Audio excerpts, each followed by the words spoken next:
안녕하세요. 공정안전관리론 제12강 PSM 이행상태 평가를 맡게 된 최경희입니다. PSM 이행상태 평가의 학습 내용입니다. 첫 번째, PSM 이행상태 평가의 종류와 평가 기준. 두 번째, PSM 이행상태 평가의 세부 내용.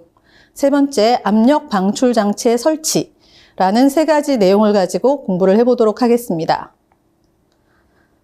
학습의 목표는 첫 번째, PSM 이행상태 평가의 종류와 평가 기준을 적용할 수 있다. 두 번째, PSM 이행상태 평가의 세부 내용을 이해하여서 현장에 적용할 수 있다. 세 번째, 압력 방출 장치의 설치 대상과 설치 기준을 적용할 수 있다. 이 세 가지입니다. 이번 강의 12강을 맡게 된 저는 소방기술사 자격을 가지고 정현 ENS라는 환경안전 소방 컨설팅 업체를 운영하고 있습니다. 현장에서 PSM 이행상태 평가와 적용을 업무로 하고 있기 때문에 이번 12강을 맡게 되었습니다. 저서로는 소방기술사 실전 모범 답안이라는 그 기술사 교재를 3번 출판한 적이 있습니다.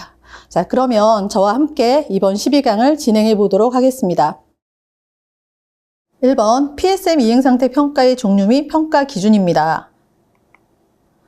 자, PSM 이행상태 평가를 받는다는 뜻은 PSM 보고서를 제출하고 관리하고 있는 대상이 되었다는 뜻이죠. 그러면 공정안전 보고서를 제출한 사업장 기준으로 한번 되새겨 볼까요? 자, 크게 업종 대상, 두 번째로 물질 대상, 이라고 부르는 그 대상이 있습니다. 업종 대상은 대통령령으로 정하는 7가지 업종, 석유, 화학 계열, 농약, 폭약, 그런 비료업종 같은 그런 업종에 해당하는 경우는 그 사업장의 울타리 안에 있는 모든 설비가 PSM 대상이 됩니다. 두 번째로는 그 51종의 물질을 규정량 이상 사용하는 경우 PSM 보고서 제출 대상이 됩니다.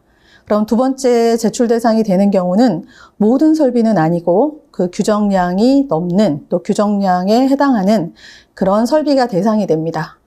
규정량이 넘지 않더라도 사용하는 물질이 여러 가지 있을 때는 그 규정량을 각각 계산해서 전체 합산한 것이 1이 넘으면 대상이 되기도 합니다. 그러면 이 PSM 사업장에서 이행상태 평가를 받게 되는 법규가 있습니다. 법규의 근거는 산업안전보건법 제46조입니다. 공정안전보고서 이행 등에 관한 내용인데, 첫 번째, 사업주와 근로자는 공정안전보고서의 내용을 지켜야 한다. 두 번째, 사업주는 공정안전보고서의 내용을 실제로 이행하고 있는지 여부에 대해서 고용노동부 장관의 확인을 받아야 한다. 라는 두 가지 항목이 PSM 이행상태 평가를 받게 되는 근거 법규입니다. 그러면 PSM 보고서를 제출한 사업장은 이제 공정안전 보고서의 내용을 지켜야 되기 때문에 모든 기준이 보고서에 있는 내용입니다. 보고서가 법규가 되는 것입니다. 자, 그럼 이행상태 평가의 종류와 대상을 확인해 보도록 하겠습니다. 첫 번째 신규평가, 두 번째 정기평가가 있습니다. 첫 번째 신규평가는 보고서의 심사 및 확인 후 1년이 경과한 날부터 2년 이내에 받습니다. 두 번째는 사업주가 변경된 날부터 1년 이내에 받는데, 자, 첫 번째 항목을 보면 공정안전 보고서를 최초 제출하는 경우예요. 그러면 보고서를 제출하는 대상 설비를 신설했거나 기존에는 대상이 아니었다가 물질이라든가 설비 변경으로 PSM 보고서를 제출한 경우가 되었는 경우는 2년 이내에 합니다. 두 번째, 사업주가 변경된 날부터 1년 이내라는 항목이 있는데, 사업주가 변경되었다는 뜻은 원래 공장은 있었지만 그 공장의 사업주가 바뀌었어요. 사업자 등록 번호가 바뀌었다라고 하면 이 사업주가 변경된 것으로 칩니다. 이런 경우에는 기존의 PSM 보고서를 운영하던 사업장이라도 새로운 사업주가 변경되었기 때문에 심사를 다시 신규평가로 받게 됩니다. 자, 두 번째 정기평가. 쭉 관리하고 있는 사업장은 신규평가 후 4년마다 정기평가를 받아서 새로운 등급을 받을 수 있습니다. 세 번째, 재평가의 경우가 있습니다. 신규평가, 재평가일로부터 1년이 경과한 사업장에서 실시할 수 있습니다. 그런데 이 경우는 사업주가 재평가를 요청하는 경우가 있고요. 사업주가 요청하는 것이 아니고 P나 S등급을 받은 경우, 그 노동부에서 점검을 한 결과 하자가 생긴 경우, 문제가 생긴 경우에 받을 수 있습니다. 그럼 사업주가 재평가를 요청했다라는 뜻은 어떤 뜻이냐면 우리가 P, S, M 플러스 M 마이너스 중에 M 플러스 등급을 받았어요. 그런데 아무리 생각해도 우리는 S 등급을 받을 수 있는 그런 능력이 있다라고 생각이 되면 그 재평가를 요청할 수 있습니다. 재평가를 요청하면 요청한 날부터 6개월 이내에 평가를 해줘야 됩니다. 자, 그리고 P등급 또는 S등급 사업장을 지도 점검한 결과 위험물의 제거 없이 화기 작업을 수행하거나 변경관리 절차를 준수하지 않았다. 그 절차를 준수하지 않는 경우 적발이 되면 그 큰 사안인 경우는 다시 재평가를 하게 됩니다. 그러니까 P나 S등급이라는 뜻은 좋은 등급이거든요. 좋은 등급을 받았는데 실제 현장 갔더니 잘하지 못하는 것 같다. 이런 경우에 재평가를 할 수 있습니다. 그래서 재평가는 평가일로부터 1년 경과한 사업장에서 실시할 수 있습니다. 자, 그러면 PSM 이행상태 평가를 하게 되는데 이행상태 평가는 어떤 방법으로 하는지 보겠습니다. 자, 첫 번째, 사업주 등 관계자 면담. 관계자 면담이라는 것은 그 공장을 운영하는 공장장, 그리고 뭐 근로자, 그 관리자, 그 여러분들을 관계자 면담을 하는 거예요. 그분들에게 PSM에 대해서 알고 있는지, PSM을 관리하고 있는지, 아니면은 그 현장에서 어떻게 적용하고 있는지를 면담으로 물어보는 항목입니다. 크게 세 가지 중에 370점, 1620점 중에 370점이라는 큰 점수가 할애되어 있습니다. 두 번째, 보고서 및 이행상태 평가 관련 문서 확인합니다. 그래서 보고서나 이행 문서를 확인하는 것을 두 번째 평가를 하고 있습니다. 세 번째는 현장 확인. 이 보고서라는 것도 중요하지만 결국은 우리 PSM이라는 것은 공정안전관리, 공정을 안전하게 관리하기 위한 그런 체계이기 때문에 현장에 적용하는 것이 가장 큽니다. 그래서 현장 확인이라는 이런 세 가지 항목을 이행상태 평가의 방법으로 두고 있습니다. 자, 이행상태 평가 기준표를 한번 보겠습니다. 이행상태 평가표의 배점을 보시면 쭉 내려와서 제일 왼쪽 하단에 개 14가지 항목 합쳐서 1620점입니다. 한 개당 10점씩 잡아서 162개 항목이고 1620점을 100점으로 환산해서 평가할 수 있습니다. 자, 이행상태 평가 기준은 5단계로 구분을 합니다. 아까 말씀드린 162개 항목을 한 개 한 개 문제마다 10점, 8점, 6점, 4점, 2점 해서 5개 등급으로 나누어서 점수를 줍니다. 그리고 환산 점수는 그 항목별 평가 점수, 예를 들어서 8점 곱하기 환산계수 얼마 이런 식으로 계산을 해서 합산합니다. 그럼 환산 점수의 총합은 항목별 환산 점수를 모두 합한 점수가 됩니다. 자, 한번 다시 뒤로 돌아가 보겠습니다. 환산표를 한번 보시면 위에서부터 한번 보시면 안전경영과 근로자 참여가 있죠. 370점이라는 실배점이 있습니다. 37개 문제가 되고요. 환산 개수가 0.057이에요. 그리고 그 아래쪽에 쭉 내려오시면 그 중간에 빨간 색깔이 있는 항목이요. 안전작업 허가 및 절차라는 항목이 있고 도급업체 안전관리 항목이 있지요. 그럼 작업 허가서 발행과 절차에 관한 항목이 80점이니까 8개 항목이고요. 환산 개수가 0.106입니다. 도급업체 안전관리라는 항목은 100점이니까 10개 문제고요. 환산 점수가 0.080입니다. 자, 보시자고 하는 내용은 어떤 것이냐면 환산 개수가 안전작업 허가 및 절차가 굉장히 높죠. 0.1. 그러니까 환산 개수가 높다는 거는 그 문제당 비율이 굉장히 높은 거예요. 점수의 비율이 높다는 거는 중요하게 평가하겠다라는 뜻으로 이해해도 될 것 같습니다. 그래서 도급업체 안전관리, 안전작업 허가가 굉장히 그 노동부에서 볼 때 중요한 절차고 중요하게 확인해야 되는 내용이다. 이렇게 보실 수가 있을 것 같습니다. 자, 그러면 이 환산 점수를 전부 합해서 그 총합 100점에 우리 사업장은 몇 점을 받는가에 따라서 그 등급이 결정이 됩니다. 그러면 P, S, M 플러스 M-란 4개 등급으로 나누어지는데 구분을 한번 보시면 P등급은 등급을 부여한 후에 4년에 1회 점검이라고 되어 있죠. 그러면 그 P등급 부여 후 4년 1회 점검이라는 거는 재평가 기준이 4년이니까 다음 재평가 때까지 한 번 또 점검하러 나오시지 않겠다라는 뜻이에요. S등급은 등급 부여 후 2년 1회 점검입니다. 그래서 처음에 S등급을 받게 되면 2년 후에 점검을 나오고 등급받은 지 4년 후에 재평가를 받게 된다라는 그런 내용이 되겠고요. N 플러스 등급과 N 마이너스 등급은 좀 더 자주 나오겠죠. 그래서 등급이 높을수록 점검을 받거나 점검을 받는 기준이 줄어들고 등급이 낮을수록 점검받는 기준이 늘어나기 때문에 점검 항목이 나올 것이고 과태료가 부과될 것이고 하는 기회가 줄어든다라고 볼 수 있겠습니다. 그러면 단순 위험설비 보유 사업장이 어떤 사업장인가 한번 보도록 하겠습니다. 자, 단순 위험설비 보유 사업장은 위험물질을 원재료 또는 부재료로 사용하지 않고 단순히 저장, 취급을 목적으로 설치된 설비입니다. 인화성 액체가스 급성 독성 물질을 가열, 건조하지 않는 LNG, LPG, 가열로, 보일러, 내연력 발전소 등이 있겠고요. 그리고 이런 물질을 보유한 사업장, 낮은 농도의 수용액을 제조, 취급, 저장하는 사업장 등은 단순 위험 설비 보유 사업장으로 볼 수 있습니다. 단 중방센터장이 구분한 사업장입니다.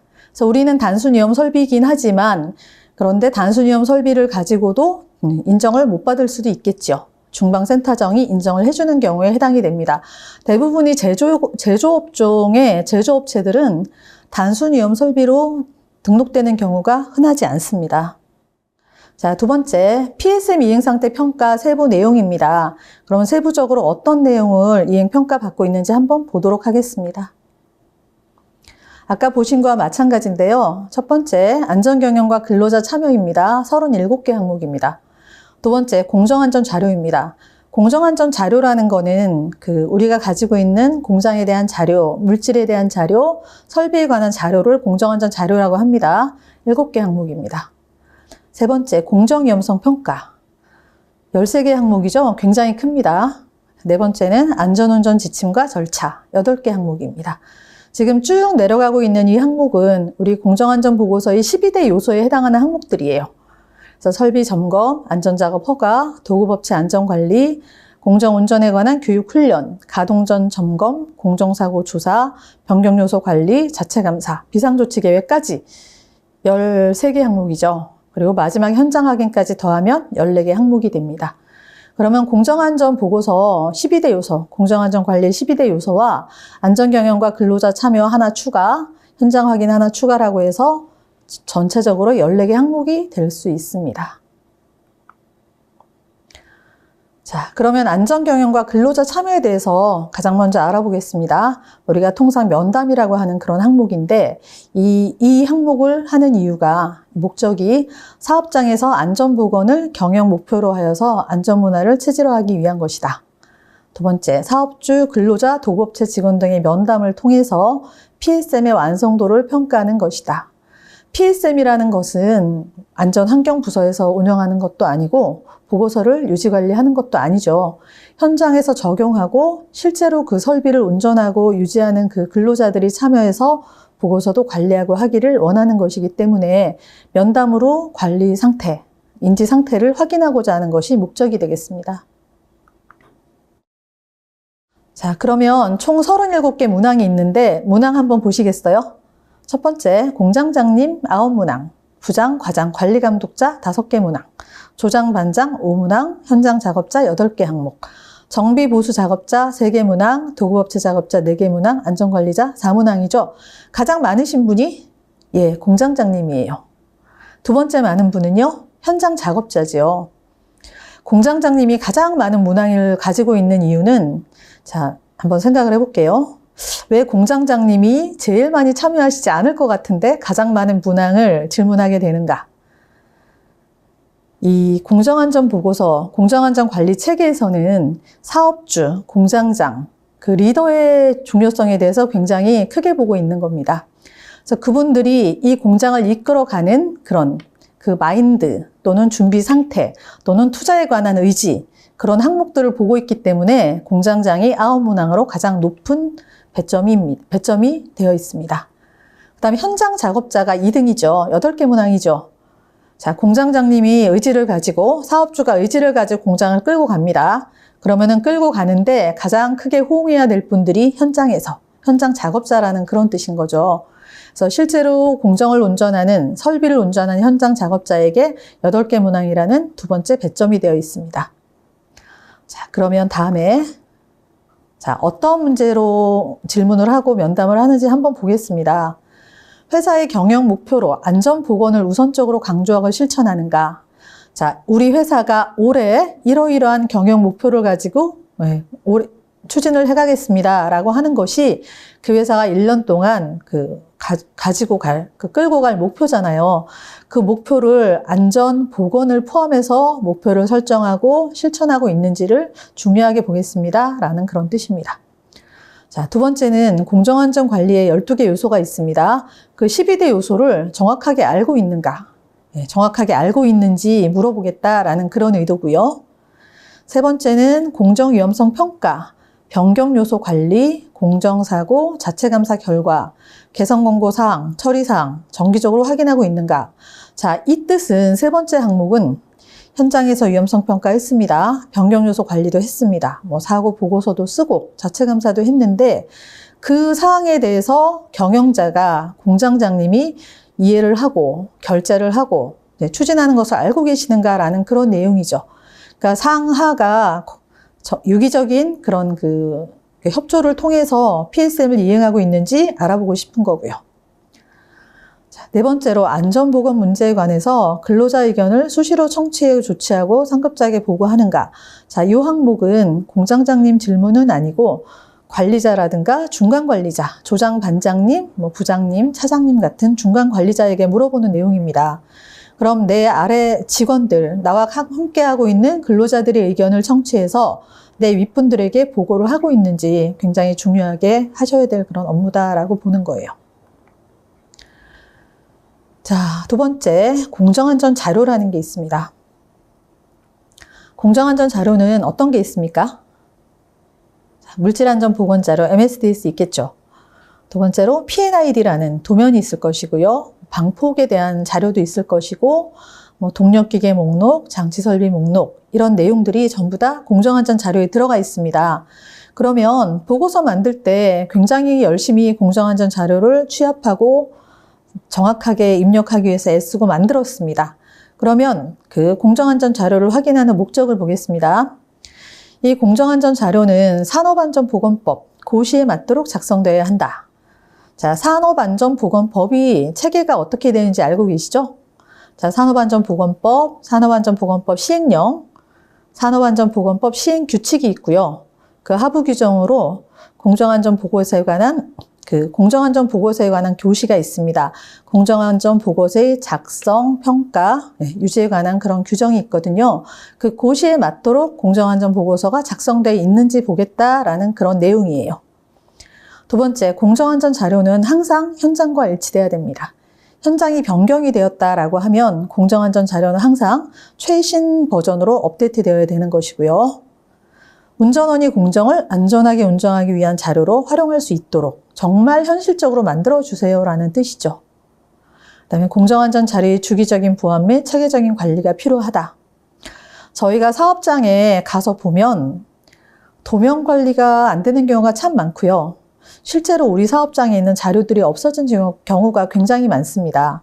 그래서 PSM에서는 그런 자료와 도면과 그 설비들에 관한 그런 스펙들을 항상 주기적으로 보완하고 관리를 하기를 원하는 그런 목적을 가지고 공정안전 자료를 관리합니다. 자, 그러면 주요 내용을 보도록 하겠습니다. 첫 번째, 사업장에서 사용하고 있는 유해 물질의 목록이 누락된 물질 없이 정확히 작성되어 있는가? 당연히 우리 PSM 대상 사업장, PSM 대상 설비에서 사용하고 있는 모든 유해 물질은 목록화되어 있어야 됩니다. 두 번째, 유해 위험 설비 목록, 동력기계 목록, 장치 설비 목록, 배관 및 게스킨 명세, 안전밸브 및 파열판 명세. 크게 4가지 목록이 있죠. 이 목록이 정확히 작성되어 있으며 현장과 일치하는가. 세 번째, 공정 흐름도 PFD죠. 프로세스 플로우 다이어그램. 공정 배관 개장도 P&ID라고 합니다. 파이핑 앤드 인스트루먼트 다이어그램. 유틸리티 흐름도 UFD 이런 도면들이 정확히 작성되어 있고 현장과 일치하는가. 자, 네 번째 건물 설비 배치도. 건물 설비 배치도는 가스 감지기, 설치 계획, 국소 배기 장치 설치 계획 같은 것들이 있거든요. 자, 이런 항목들이 산업안전보건법령 동고시 기준에 따라서 작성되어 있으며 현장과 일치하는지 확인합니다. 그러면 노동부 근로감독관님들이 이 이행평가를 오시게 되면 이 도면들을 가지고 현장을 도르세요. 그래서 도면을 가지고 현장을 돌면서 이 도면과 현장이 일치하는지 확인을 하시게 됩니다. 그래서 가끔씩 PSM 보고서를 관리하시는 분들은 한 번씩 우리 자체 감사할 때라든가 아니면은 정기적으로 도면을 가지고 가서 현장과 달라진 부분이 있는지 중간중간 점검해 볼 필요가 있습니다. 또 현장에서는 특별히 큰 변경이 아닌 경우에 보고서 관리자에게 굳이 얘기하지 않고 이제 간단한 시공이 이루어지는 경우들이 덜어 있더라고요. 그래서 그런 것들이 있는 사업장이면 특히 변경이 있는지 없는지 한 번씩 검토해 볼 필요가 있습니다. 자, 다음 항목은 공정위험성 평가입니다. 프로세스 해저드 어널리시스라고 해서 우리가 이렇게 자료를 준비하고 이 준비한 자료들, 설비들이 위험성 평가를 결과 안전하게 사용할 수 있어야 되잖아요. 그래서 공정위험성 평가는 굉장히 중요하게 생각할 수 있는 내용입니다. 자, 공정위험성 평가의 목적입니다. 신규 공정 및 기존 공정의 잠재적인 위험성 및 운전상의 문제점을 찾아내고 위험 요소를 제거 또는 감소하기 위해서 개선 대책을 제시합니다. 그리고 개선 대책이 나오면 이에 따른 대책 수립, 이행을 통해서 공정 안전성을 확보하기 위한 것입니다. 한마디로 간단히 말씀드리면 우리가 가지고 있는 설비가 어떤 위험성이 있는지 위험성 평가를 통해서 문제점을 찾아내고 대책을 수립해서 안전하게 쓰기 위한 그런 내용이다라고 보시면 되겠습니다. 그럼 항목을 보겠습니다. 첫 번째, 위험과 운전 분석. 해잡이라고 부르는 그런 위험성 평가 기법이에요. P&ID가 있는 메인 공정에 주로 많이 적용을 합니다. 두 번째, 작업 안전 분석 기법, JSA. 세 번째, 사고 영향 평가 기법, CA. 세 개를 적어 놓은 이유는 우리 PSM 보고서를 작성하는 경우에 가장 많이 쓰는 위험성 평가 기법이기 때문입니다. 사실 이거보다 굉장히 많은 종류의 위험성 평가 기법이 있습니다. 그렇지만 가장 많이, 대한민국에서 가장 많이 사용하고 있는 그런 기법이라 세 가지를 보여드리는 것이고, 위험과 운전 분석이라는 기법은 주로 메인 공정, 공정안전 P&ID가 있는 경우에 주로 적용을 하게 되고요. 두 번째, 작업안전 분석이라는 것들은 JSA다라고 하죠. Job Safety Analysis라는 기법인데, 이런 경우는 시공을 하기 직전에도 하게 되고 주로 정기적인 작업을 하는 경우에 이 JSA를 반영해서 작업 안전 분석을 하라고 되어 있습니다. 현장에서 많이 쓰시는 방법들은 작업 허가서를 발행하기 위해서 JSA를 실시하는 경우가 굉장히 많죠. 두 가지가 다 필요합니다. 현장 작업을 하기 위한 작업 허가서 발행을 위한 JSA, 또 우리 공정에서 정기적인 개 보수, 촉매 교체, 청관제 교체 이런 내용들 정기적으로 하게 되는 그런 작업이 있는 경우에 JSA 실시, 두 가지가 다 필요한 그런 내용이 되겠습니다. 세 번째, 사고 영향 평가 기법이다. CA라는 것은 어떠한 사고, 화재라든가 독성 물질이 누출되는 사고라든가 폭발이 일어나요. 그러면 그 위험의 여파가 어디까지 도달하는가? 예를 들어 화재가 발생하면 복사열이 20m까지 도달한다. 폭발이 발생하면 그 폭발의 과압이 1kg까지 도달한다 하는 이런 항목들을 평가를 하는 기법이 되겠습니다. 거리로 나옵니다. 결과물이요. 자, 보시면 화재 시 발생하는 복사열 4kW/제곱미터가 도달하는 장소가 30m입니다. 그러면 우리 대피 장소는 어디로 선정해야 될까요? 30m 밖으로 대피를 해야 되겠죠.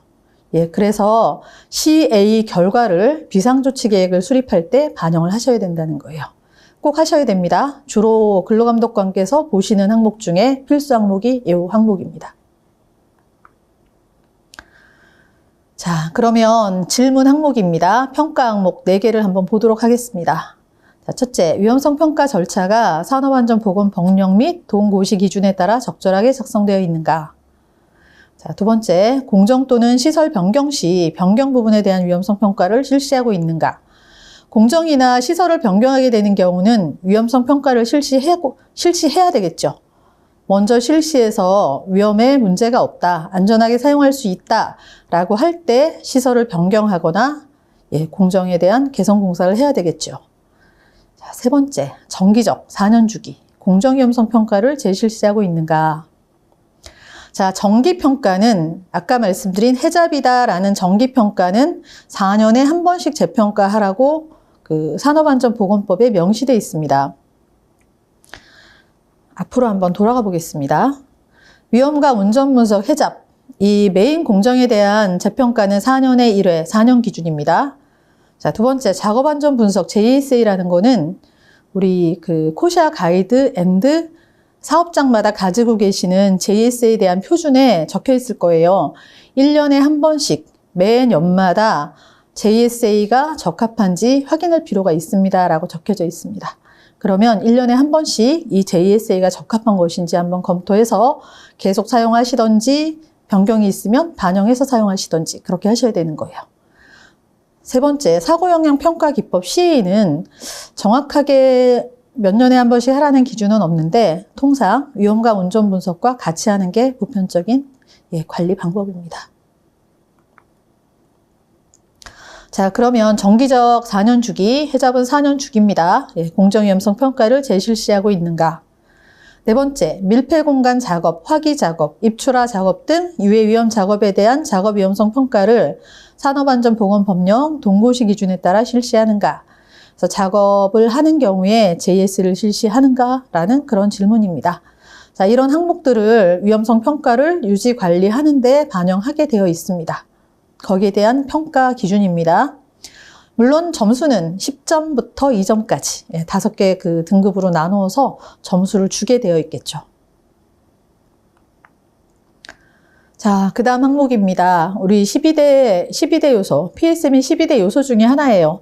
이제부터는 안전운전 지침과 절차이기 때문에 안전운전 계획이라는 항목으로 넘어가겠습니다.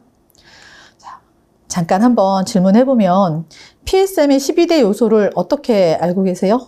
12대 요소를 말씀해 보세요 라고 물어보면 뭐라고 대답하시겠어요? 그 이행평가 면담 때 굉장히 자주 나오는 질문이거든요. 이거를 12개를 처음부터 다 외워가지고 막 얘기하려고 하면 굉장히 힘들어요. 잘 외워지지도 않고요. 그래서 크게는 4가지고 세부적으로 12가지라는 것을 간단하게 보시면, 자, PSM의 12개 항목은 크게 4가지입니다. 첫 번째, 공정안전 자료. 두 번째, 위험성 평가. 세 번째, 안전운전 계획의 9개 항목입니다. 지금 안전운전 지침은 첫 번째, 9개 중에 첫 번째 항목이고요. 그리고 네 번째로 비상조치 계획이 있습니다. 그래서 크게 4개로 나누고 세부적으로 12가지입니다. 이렇게 말씀드리면 좀 답변이 좀 쉬우실 거예요. 자, 그러면 안전운전 계획의 첫 번째 항목, 안전운전 지침과 절차에 대해서 보겠습니다. 안전운전 지침이라는 것은 안전운전 절차서를 작성할 거잖아요. 그 절차서를 작성하기 위한 기준, 표준, 지침이 되는 거예요. 그래서 구체적이고 명확한 운전 절차서를 작성해서 운전원이 이를 활용하여 공정을 안전하게 운전할 수 있도록 하기 위해서 작성하는 것이고요. 주기적인 검토를 통해서 공정안전 자료와 일치시켜야 됩니다. 그럼 주기적인 검토를 하라고 되어 있죠. 그 주기는 얼마일까요?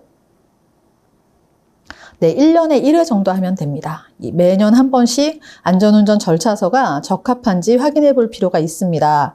확인해서 변경이 있으면 변경이 없으면 그대로 쓰겠습니다라는 것을 문서로 남겨두셔야 됩니다.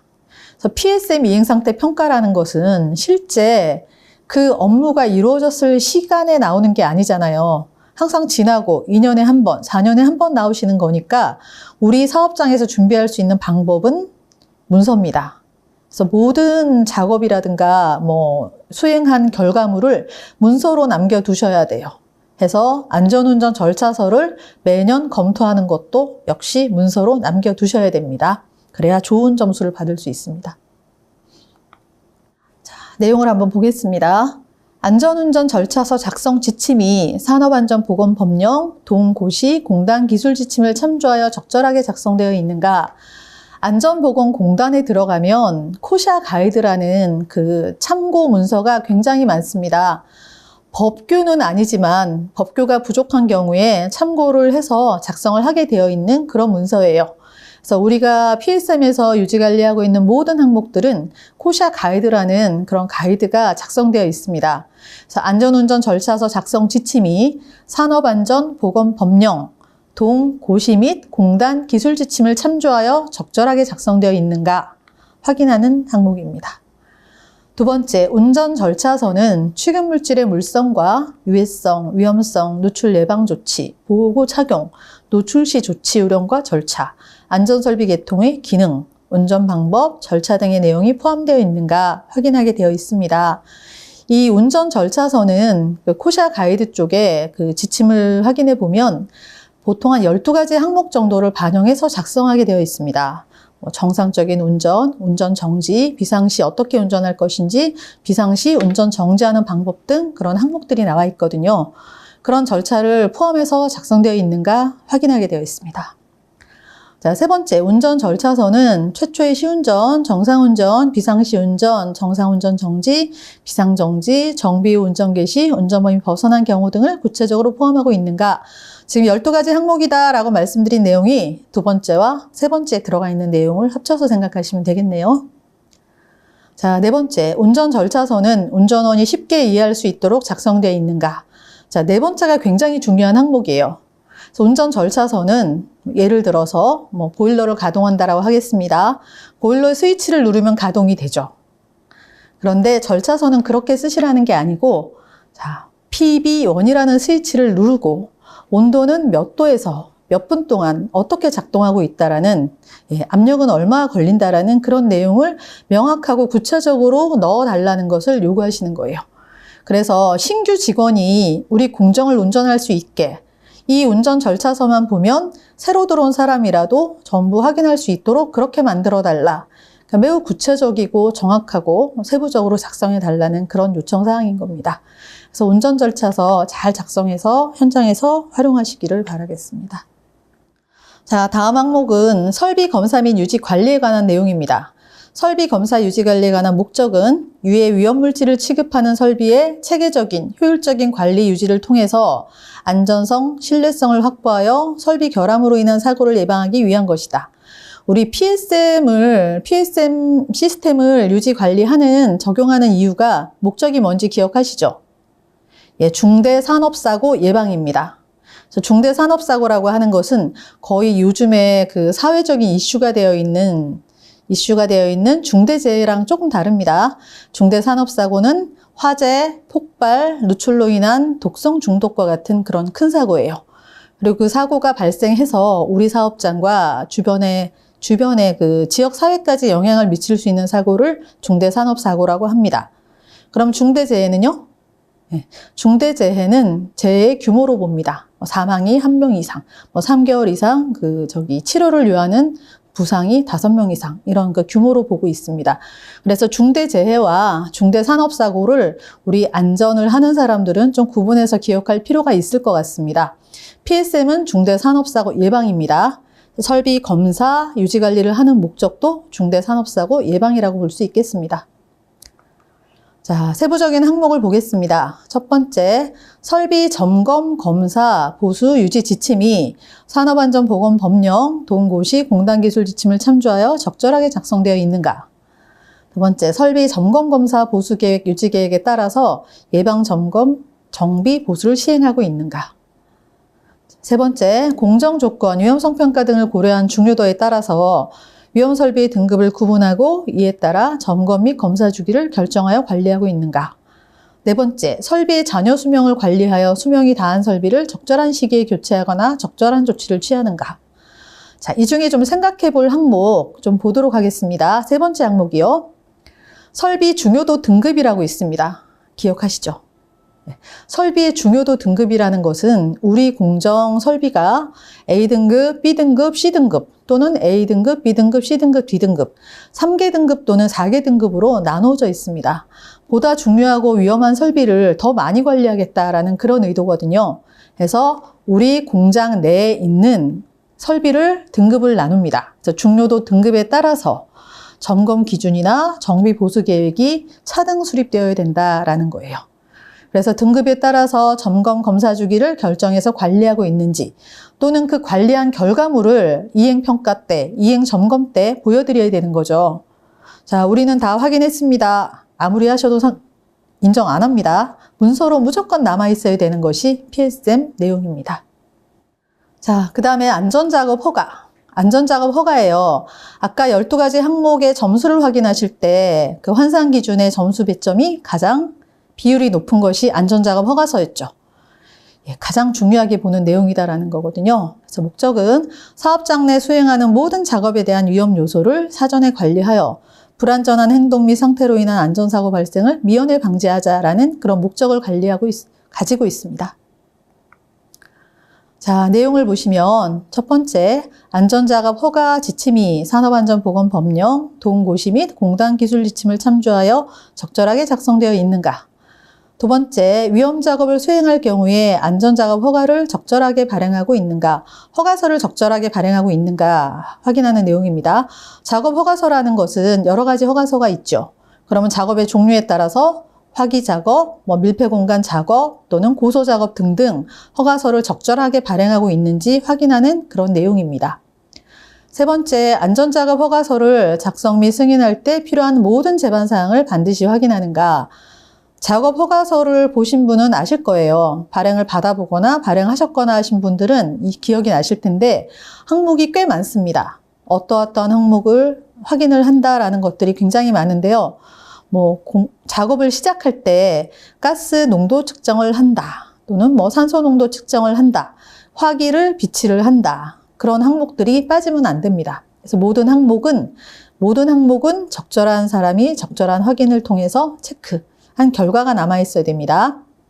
자, 그 다음에 화기 작업 시 작업 대상 내 인화성가스 농도 측정, 가연성 분진의 존재 여부, 배관 개장도 검토를 통한 맹판 설치, 밸브 차단 등의 필수 조치를 빠짐없이 이루어졌는가, 좀 전에 말씀드린 허가서 내에 확인할 항목이라는 데 들어있는 것들입니다. 자, 그러면 이 작업 허가서를 발행을 했어요. 그럼 작업 허가서를 발행했으면 이 작업 허가서는 얼마나 오랫동안 유지 관리하고 계셔야 될까요? 유지 관리는 아니고 보관 기한이 1년입니다. 그래서 작업 허가서는 1년 동안 가지고 계셔야 됩니다. 그러면 1년 내에 이행평가, 이행점검을 안 오셨어요. 어떡할까요? 1년 지났으니까 없앤다. 사실 법적으로 틀렸다라고 얘기할 수는 없는데 바로 없애는 거는 조금 그렇고 어느 정도 점검 다음에 오실 때까지는 좀 가지고 계시는 게 더 낫지 않을까 싶습니다. 자, 다음 넘어가도록 하겠습니다. 도급업체 안전관리. PSM 이행평가의 점수, 이 점검 내용의 배점 또는 항목이 굉장히 많이 강화된 것이 도급업체 안전관리입니다.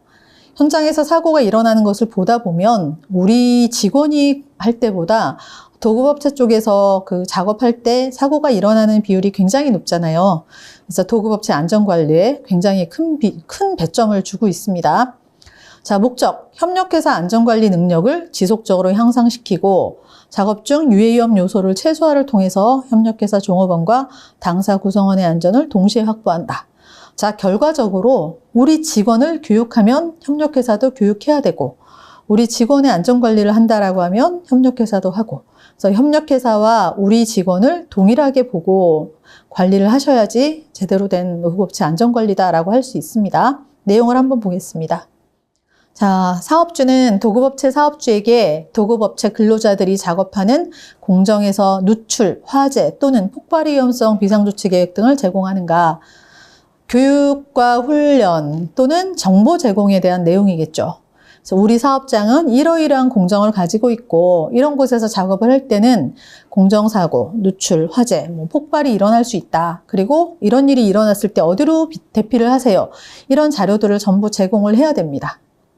자, 두 번째, 사업주는 도급업체 선정 시 안전보건 분야에 대한 평가를 실시하고 그에 적정한 도급업체를 설치하는가. 그래서 매년 사업주가 도급업체 선정할 때 이런 안전보건에 관한 분야를 평가해서 도급업체 재선정 때 반영하라고 권장합니다. 아, 필수죠.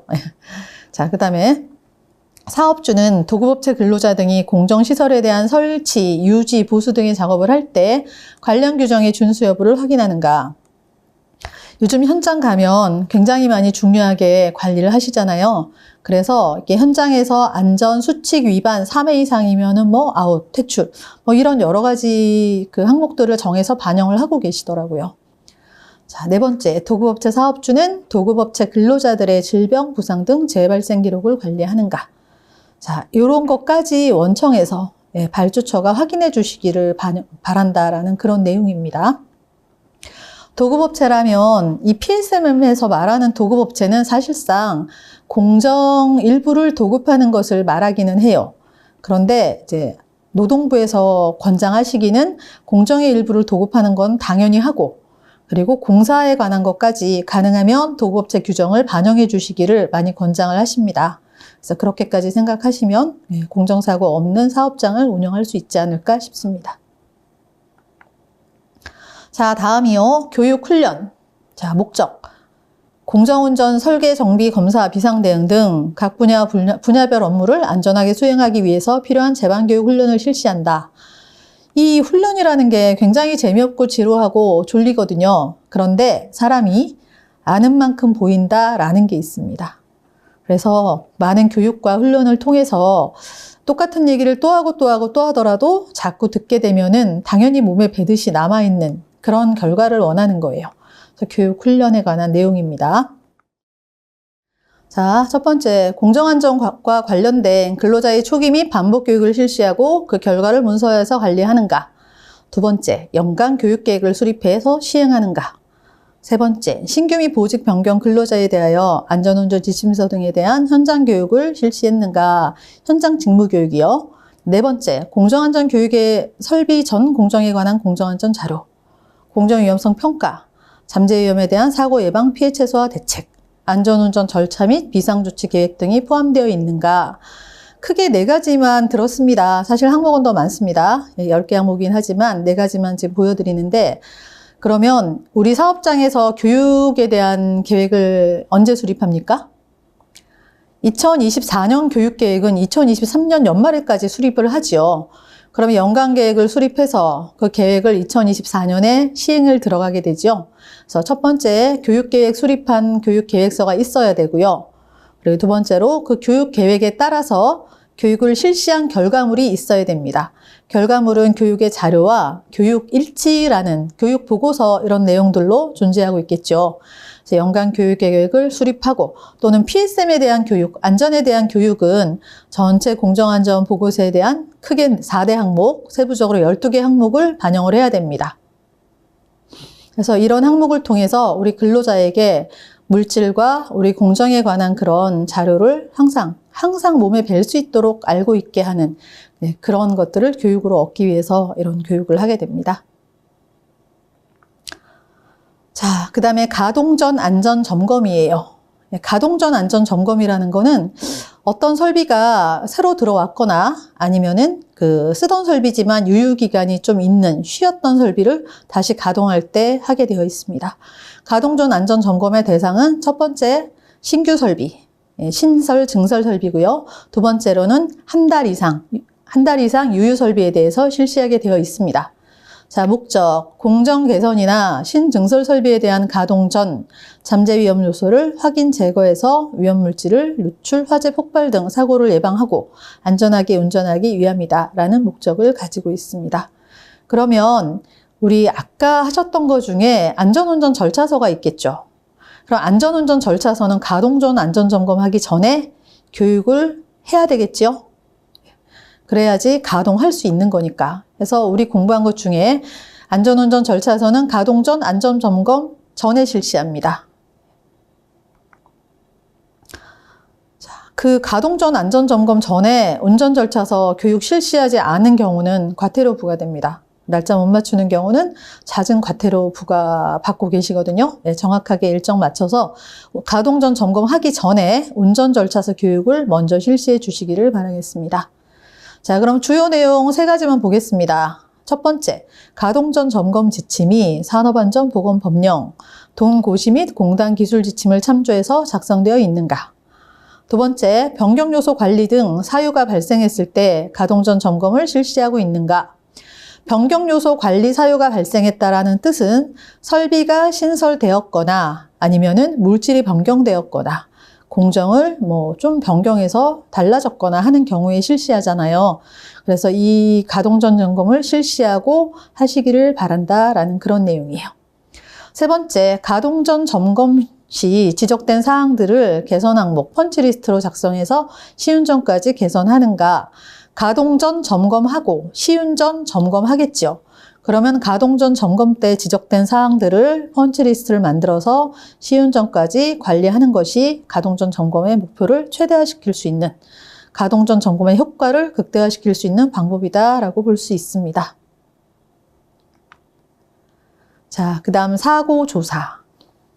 사고조사라는 것은 우리 공정안전보고서를 작성하는 이유, 관리하는 이유가 공정사고를 최대한 발생하지 않게 관리하겠다라는 그런 의도예요. 그런데 정말 조심해서 운전을 했지만 사고라는 것은 의도하지 않았지만 발생할 수 있는 거잖아요. 그래서 사고가 발생했을 때 비상조치 계획을 잘 수립해서 대처를 하고 그리고 그 사고를 수습할 때 사고조사 보고서를 쓰게 되어 있습니다. 사고조사는 목적이요. 안전사고 및 공정사고 발생 시 사고 발생의 근본 원인을 규명하여 동종사고 및 유사사고의 재발을 방지하기 위한 것이다. 근본적인 원인을 규명해서 비슷한 사고, 동종사고가 재발하지 않게 하기 위해서 사고조사 보고서를 씁니다. 자, 사고조사 시 아차 사고를 포함하여 사고조사를 실시하고 있는가? 이 노동부 근로감독관께서 이행평가를 오시거나 점검을 나왔을 때 이런 항목을 보고 있습니다. 그럼 우리 사업장은 사고가 없었어요. 그러면 사고조사 보고서가 없어도 되기는 하나 아차 사고는 발생을 했을 겁니다. 아차 사고도 발굴을 해서 아차 사고가 발전하면 사고가 될 수 있는 내용이니까 아차 사고도 꼭 발굴해서 보고서를 작성해서 유지관리 하시기를 바라겠습니다. 그러면 사고조사는 언제 시작하는가? 사고조사는 가능한 신속하게 합니다. 언제요? 적어도 24시간 이내에 사고조사를 시작을 하게 되어 있습니다. 자, 세 번째, 재발 방지 대책이 기술적인, 관리적인, 교육적인 대책 등으로 적절하게 작성되어 있는가? 자, 그냥 아무렇게나 만들지 말라는 뜻이에요. 기술적인, 관리적인, 교육적인 대책 여러 가지를 전부 포함해서 비용을 투자할 수 있는 걸 투자해서 재발 방지 대책을 수립하시기 바랍니다. 라는 내용이죠. 자, 혹시 알고 계시는지 모르겠습니다. 사고조사 보고서 유지관리 기간이 있습니다. 아까 안전작업 허가서는 1년 동안 가지고 계셔야 된다라고 했었죠? 보관기한 1년입니다. 그럼 사고조사 보고서는 몇 년일까요? 사고조사 보고서는 보관기한이 5년입니다. 이 PSM 보고서 내에 들어있는 문서들은 여러 가지가 보관기한이 있습니다. 1년도 있고 3년도 있고 5년도 있는데 가장 긴 게 사고조사 보고서예요. 5년 동안 가지고 계셔야 됩니다. 자, 그 다음에 변경요소 관리. 변경요소 관리의 목적은 시설이 바뀌거나 공정이 바뀌거나 물질이 변경되는 경우에 새로운 위험요소가 발생하지 않도록 변경 시 관련 전문가의 사전 위험성 검토를 통해서 잠재 위험 요소를 제거하기 위한 것입니다. 변경 요소 관리를 현장에서 어떻게 하는가? 라는 그런 질문을 많이 하시는데 쉽게 말씀드리면 변경 요소 관리는 조그만 보고서를 한 권 새로 쓴다. 이렇게 생각하시면 될 것 같습니다. 자, 어떤 항목을 보시는가 볼까요? 첫 번째 항목은 변경요소 관리 지침이 산업안전보건법령, 고시, 공단기술 지침을 참조해서 작성되어 있는가? 자, 두 번째, 변경요소 관리 대상은 빠짐없이 변경요소 관리 절차에 따라 처리되는가? 자, 세 번째, 변경 내용을 운전원, 정비원, 도급업체 근로자에게 정확히 알려주고 시운전 전에 충분한 교육을 실시하는가? 우리 PSM 보고서가 달라지거나 뭔가 액션이 생기면 무조건 교육을 실시한다라고 보시면 될 것 같습니다. 변경요소 관리도 역시 마찬가지입니다.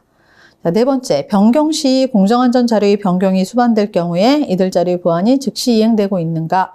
이런 항목이 변경요소 관리에 대한 문서, 현장, 보고서를 평가하는 기준이 되겠습니다.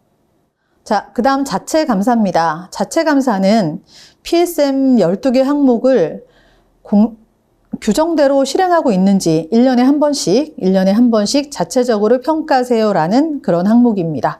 당연히 공정안전관리의 수준을 향상시키기 위한 것이고요. 평가하는 방법은 지금 우리가 공부하고 있는 이행평가 162개 항목을 우리 자체적으로도 해보세요라는 그런 내용으로 보시면 될 것 같습니다. 자, 첫 번째, 지침이 산업안전보건법령에 따라 작성되어 있는가 확인합니다. 두 번째, 1년마다 자체감사를 실시하고 결과를 문서화하고 있는가. 자, 1년마다 자체감사를 실시하셔야 돼요. 노동부에서 나오지 않더라도 우리는 1년에 한 번씩 노동부에서 근로감독관께서 정기 점검이나 평가하는 것과 똑같은 항목을 우리가 자체적으로 실시를 해보고 결과를 문서화해서 관리를 하셔야 됩니다. 그리고 그때 도출된 항목들, 그 시정 지시 항목들은 항상 정확하게 대책을 수립해서 시행하고 계셔야 되고요. 결과물은 당연히 문서로 보관하셔야 됩니다. 그런 자체 감사는 누가 하는가?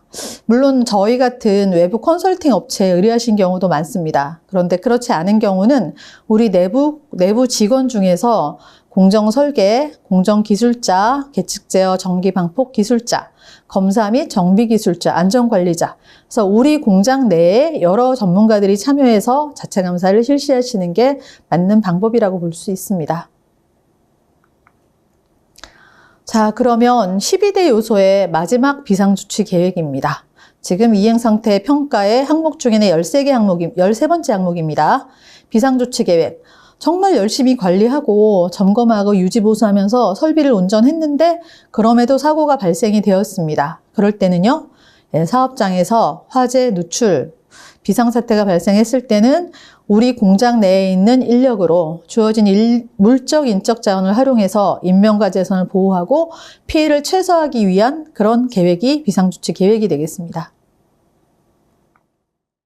자, 그러면 비상조치 계획의 그 점검 항목을 몇 가지 보도록 하겠습니다.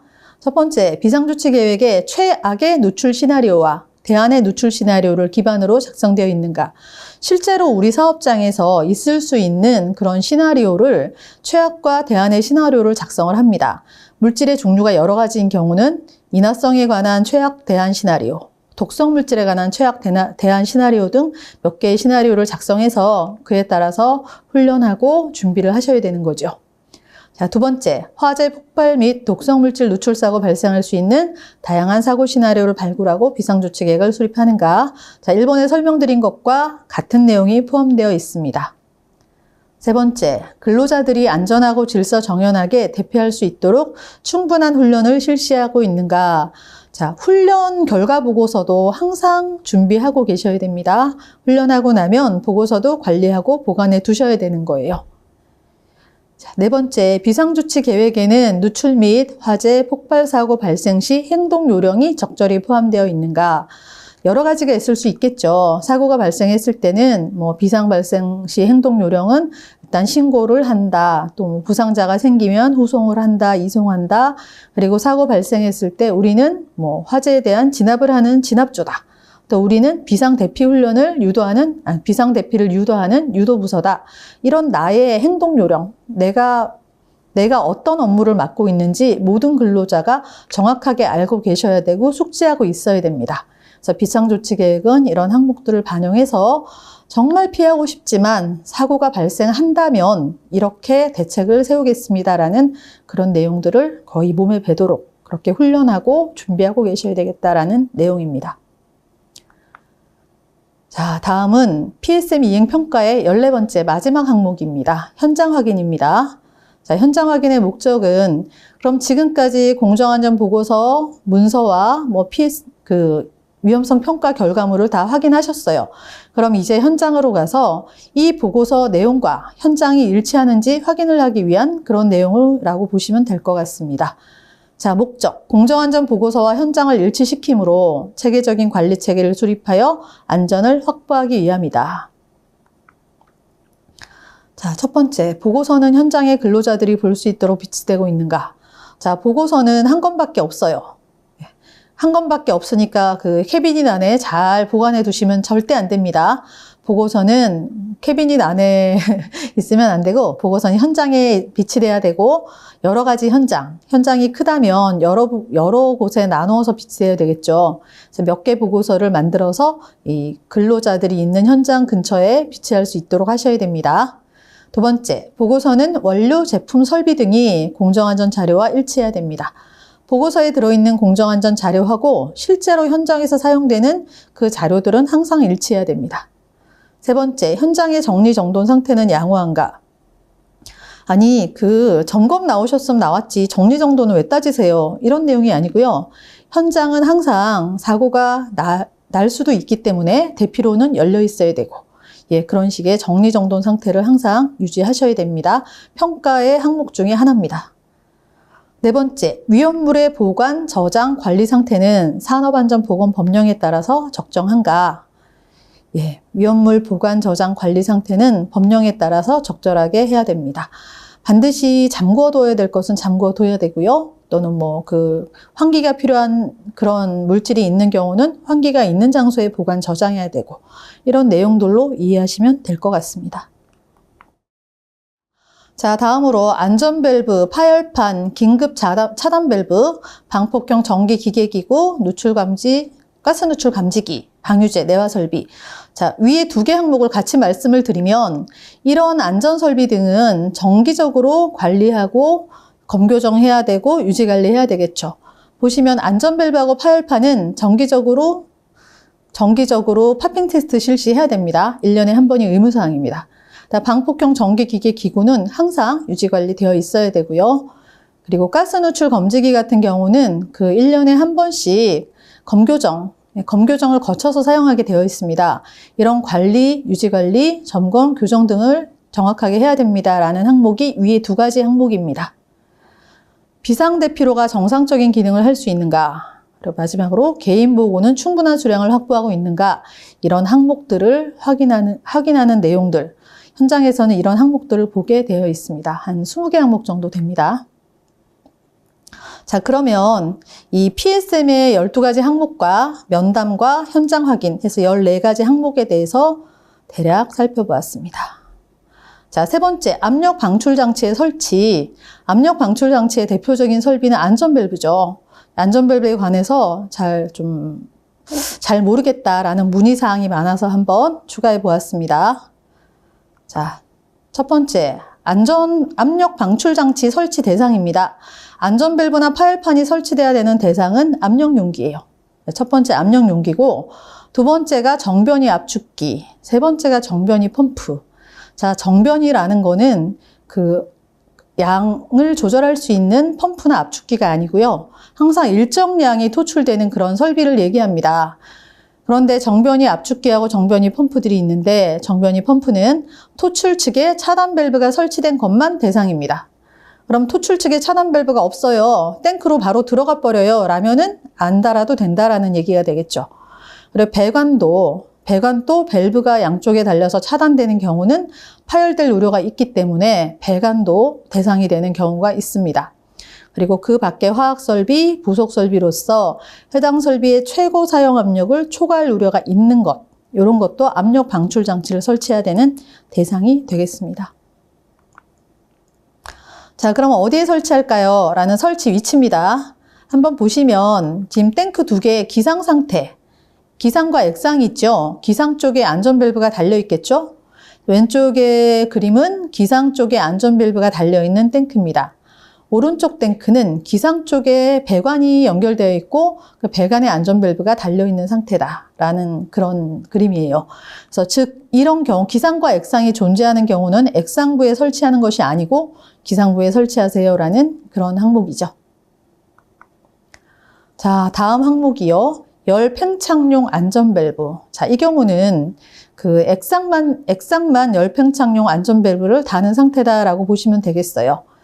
그래서 하단부, 액상 쪽에 유체가 차단되는 경우에 열 팽창용 안전밸브를 달게 되어 있습니다. 위치는 그림에 있는 것과 같이 밸브 가운데 사이입니다. 자, 그러면 이런 안전밸브는 대체 어디서 터지는가? 자, PSM 보고서 보시면 안전밸브에 배출 용량과 정격 용량이 있습니다. 또 그 옆에는 안전밸브 설정 압력이 있겠고 보호 설비, 보호 장치의 운전 압력과 보호 장치의 그 설계 압력 해서 여러 가지 압력이 있습니다. 이걸 구분을 어떻게 하시는가 해서 제가 적어 놓은 건데요. 자, 보호하려고 하는 설비의 최고 사용 압력, 설계 압력 또는 최고 허용 압력 이하다. 그러면 우리가 사용하는 이 설비는 그 최고 설계 압력이 허용할 수 있는 압력이 1메가파스칼이에요. 그러면 안전밸브는 어디서 터져야 되겠습니까? 1메가파스칼에서 터지든 1메가파스칼 아래에서 터지든 터져야지 설비가 보호가 되겠지요. 그러면 설비는 1메가파스칼인데 안전밸브가 1.2에서 터졌다. 그러면 안전밸브 터지기 전에 설비가 먼저 터지게 됩니다. 그래서 안전밸브 설정 압력은 보호하려고 하는 설비의 최고 사용 압력 이하로 설정하시는 게 맞습니다. 바뀌어져 있는 경우는 안전밸브 바뀌어야 됩니다. 새 거 다셔야 되죠. 자, 그러면 차단 밸브, 현장 가면 굉장히 많은 안전밸브 전단에 차단 밸브가 달려 있어요. 참 많이 부대끼는 항목 중에 하나인데요. 산업안전보건 기준에 관한 규칙 266조에 산업안전보건법의 하위 법규입니다. 보건 기준에 관한 규칙 266조에 차단 밸브를 설치하면 안 된다라고 하는 그런 경우가 있어요.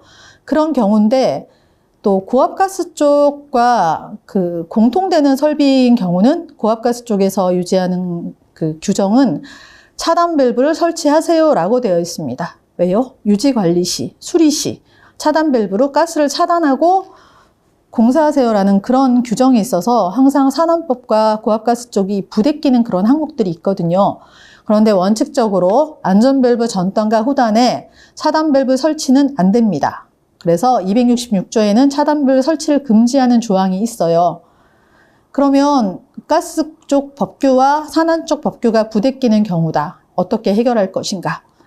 그러면 밸브를 달되 이렇게 달면 허용해 줄 수 있겠다라는 항목이 있습니다. 인접한 용기 등에 안전밸브 등이 이중으로 설치되어 있는 경우. 자, 이중으로 설치되어 있지요. 그러면 안전밸브를 한 개만 달아도 되는데 두 개를 설치하고 그 두 개의 전단과 후단에 차단 밸브가 달려 있어요. 그 달려 있는 거기에다가 전부 다 CSO라고 되어 있지요. 그래서 CSO 처리를 한다라고 되어 있습니다. 다시 앞에 페이지 가보겠습니다. 아래쪽에 보이시죠? CSO, 칼실드 오픈.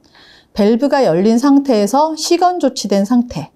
다시 말하면 밸브를 달기는 달되 그 담당자가 밸브를 차단하지 않으면 아무나 못 건드리게 잠궈 놓은 거예요. 밸브가 열린 상태에서 잠궈 두는 것을 CSO라고 씁니다. 그럼 밸브가 열린 상태에서 차단 조치된 것을 CSO. 반대도 있겠죠? 밸브가 닫힌 상태에서 시건 조치, 잠궈 놓은 상태를 CSC라고 부릅니다.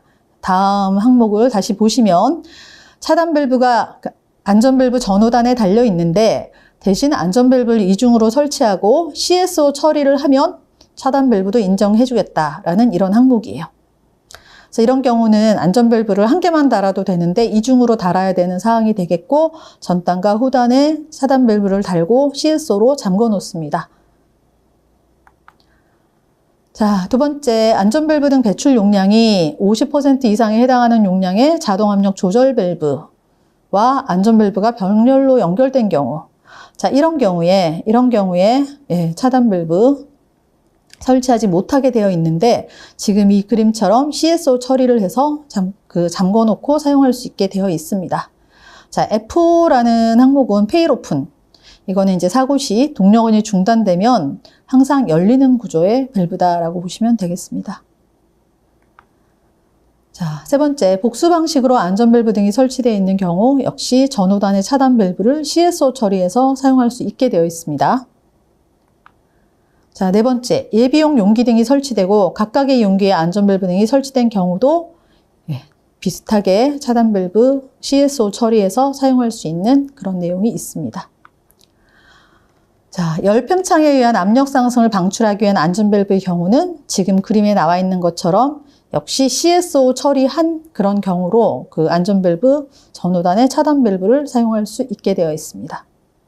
자, 이런 항목들이 266조에 설치하면 안 된다라는 것을 이런 식으로 설치하면 사용 가능하다라는 쪽으로 바꿔서 알려드렸습니다. 자, 그러면 이렇게 안전밸브를 통해서 물질이 배출이 되었다라고 하겠습니다. 그 배출 물질은 어디로 갈까요? 인화성 가스도 있고 독성 물질도 있겠죠. 그러면 이 물질을 어디로 배출하는지 한번 보도록 하겠습니다. 자, 첫 번째, 연소 후 배출하는 인화성 가스의 경우는 그 기체 상태 배출물을 소각시키는 그런 소각 설비가 있습니다. 안전밸브로 배출된 물질을 소각시키는 소각 설비, RTO 플레어스택이라는 그런 설비가 있고요. 두 번째, 흡수에 의한 처리. 기체 상태 배출물을 액체에 용이합니다. 스크러버라는 설비 알고 계시죠? 예, 그 스크러버는 흡수에 의한 처리 설비다라고 부릅니다. 산유에 많이 사용하죠, 스크러버. 세 번째, 흡착에 의한 처리. 기체 액체 상태의 물질을 고체에 흡착한다. 흡착탑이라고 부르는 H타워 흡착탑이라는 부르는 그런 설비고 활성탄을 사용해서 흡착하는 경우가 있습니다. 그리고 활성탄 말고 흡착이 가능한 그런 여러 가지 물질을 사용해서 사용하는 그런 흡착 처리하는 게 있습니다. 네 번째, 포집에 의한 처리. 배출물을 용기에 모아서 처리하는 경우 용기에 모아서 처리하는 용기를 넉다운 드럼이라고 합니다. 넉아웃 드럼이요. 넉아웃 드럼입니다. 다섯 번째, 회수에 의한 처리. 배출 물질과 동일한 물질을 취급하는 설비로 수거. 이 회수에 의한 처리라는 거는 안전밸브 터진 것이 다시 탱크로 들어가게 하는 경우 이런 것들이 회수에 의한 처리 방법이다라고 불러요. 자, 그럼 여섯 번째는 중화 처리. 예, 무독화 처리하는 경우도 있겠습니다. 그래서 안전밸브에서 배출된 물질을 처리하는 방법에 대해서 간단히 알아보았습니다. 자, 그러면 PSM과 안전밸브 설치에 대해서 간략히 알아보았는데, 자, 그러면 질문입니다. 5개 문제를 한번 복습해 보도록 하겠습니다. 첫 번째, PSM 이행상태 평가의 종류와 대상이 잘못 연결된 것은?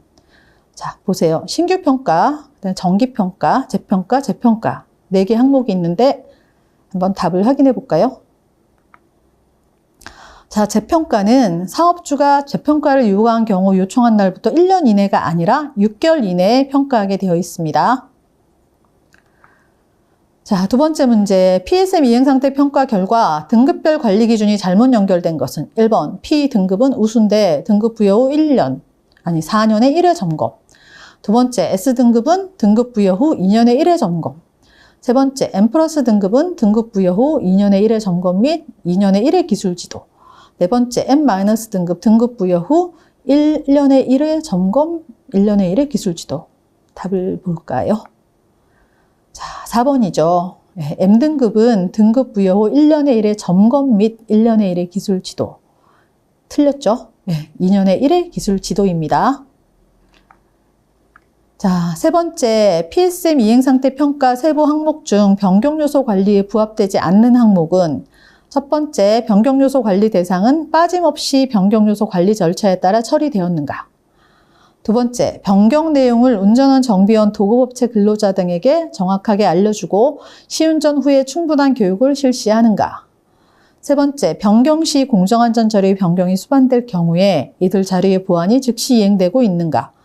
네 번째, 변경 요구서에 필요한 사항이 기재되어 있고 기술적으로 충분한 근거를 제시하고 있는가? 자, 정답 보겠습니다. 틀린 항목이 시운전 후에 교육을 실시한다라고 되어 있잖아요. 시운전 전에 실시합니다. 자, 네 번째 질문입니다. PSM 이행상태 평가 세부 내용 중 안전작업 허가 부합되지 않는 것은? 첫 번째, 위험작업을 수행할 경우 안전작업 허가서를 적절하게 발행하고 있는가? 두 번째, 안전작업 허가서를 작성 및 승인할 때 필요한 모든 제반 항목을 반드시 확인하는가? 세 번째, 안전작업 허가서는 보관기한을 2년으로 정하여 유지관리하고 있는가? 네 번째, 입조작업 시 작업 대상 내 산소 농도 측정, 유해가스 농도 측정, 가연성 분진의 존재 여부, 공정배관 개장도 검토를 통한 맹판 설치, 밸브 차단 등의 필수 조치는 빠짐없이 이루어졌는가? 자, 정답을 보겠습니다. 안전작업 허가서는 보관기한이 1년이라고 아까 말씀드린 거 기억하시죠? 그러면 사고조사 보고서는 몇 년이라고요? 가장 깁니다. 5년입니다. 자, 5번째 마지막 문제입니다. 안전밸브 설치에 관한 사항 중 틀린 것은? 1번, 원칙적으로 안전밸브 전 후단에 차단밸브 설치는 금지된다. 두 번째, 안전밸브 설정 압력은 보호하려는 설비의 최고 사용 압력 이상이다. 세 번째, 화학공정 유체와 안전밸브의 디스크 또는 시트가 직접 접촉될 수 있도록 설치된 경우는 매년 1회 이상 검사한다. 네 번째, 안전밸브 인입배관과 토출배관의 호칭 지름은 인입플랜지와 토출플랜지의 호칭 지수와 같거나 그 이상이라고 한다. 자, 보시면 안전밸브 설정 압력은요, 보호하려는 설비의 최고 사용 압력 이상이 아니고 이하입니다. 같거나 작아야 됩니다. 그러면 학습평가 5개까지 완료를 했습니다. 예, 그러면 마지막으로 지금까지 공부한 내용을 정리해 보겠습니다. 자, 첫 번째, PSM 이행상태 평가의 종류와 대상입니다. 어떤 평가가 있습니까? 신규평가, 정기평가, 재평가가 있습니다. 신규평가는 보고서 심사 후 1년이 경과한 날부터 2년 이내에 실시하고요. 사업주가 변경된 날로부터 1년 이내에 실시합니다. 정기평가는 신규평가 후 4년마다 정기적으로 실시하고 재평가는 신규 재평가로부터 1년이 경과한 사업장에서 재평가를 요청해서 실시할 수 있습니다.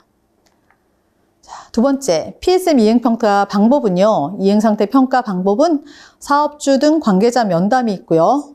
두 번째로 보고서 이행 관련 문서를 확인하는 게 있습니다. 세 번째로 현장 확인해서 몇 개 항목이요?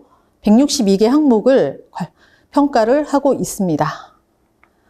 자, 세 번째, PSM 이행상태 평가 등급별 관리 기준입니다. P등급은 등급 부여 후 4년에 1회 점검합니다. 그리고 N-등급은 1년에 1회 점검, 2년에 1회 기술 지도를 받고 있습니다. 가능하면 좋은 등급을 받으셔야지 근로감독관님 얼굴을 덜 보게 되니까 좋은 등급 받으시는 쪽으로 추진하시기 바랍니다. 자, 네 번째, 압력 방출 장치 설치 대상은요, 우리가 흔히 말하는 압력 용기와 정변이 압축기, 정변이 펌프입니다. 그런데 정변이 펌프는 토출 측에 차단 밸브가 설치된 것만 답니다. 차단 밸브가 없으면 달지 않아도 되고요. 그럼 배관, 모든 배관은 아니고 배관 중에 2개 이상의 밸브로 양쪽에 차단되어 있는 그런 경우는 열 평창할 우려가 있는 경우에 설치하게 되어 있습니다. 그 밖에 화학 설비가 최고 사용 압력을 초과할 우려가 있는 경우 압력 방출 장치를 설치하도록 되어 있습니다. 자, 그러면 긴 시간 PSM 이행 평가에 대해서 공부해 보았습니다. 정말 현장에서 이런 말씀을 드리고 싶었다라는 내용을 강의 내용에 담아봤는데 실제로 현장에서 관리하시지 않는 경우는 사실 아직 조금 체감이 덜 되실 것 같습니다. 혹시라도 메모해 두시거나 공부해 두셨다가 사업장에서 내가 안전 담당자가 되거나 이행상태 평가에 참여하는 경우가 생긴다라고 하면 반드시 반영해서 좋은 등급을 받으시길 바라고요. 그리고 안전하게 설비를 운영하시기 바라겠습니다. 감사합니다.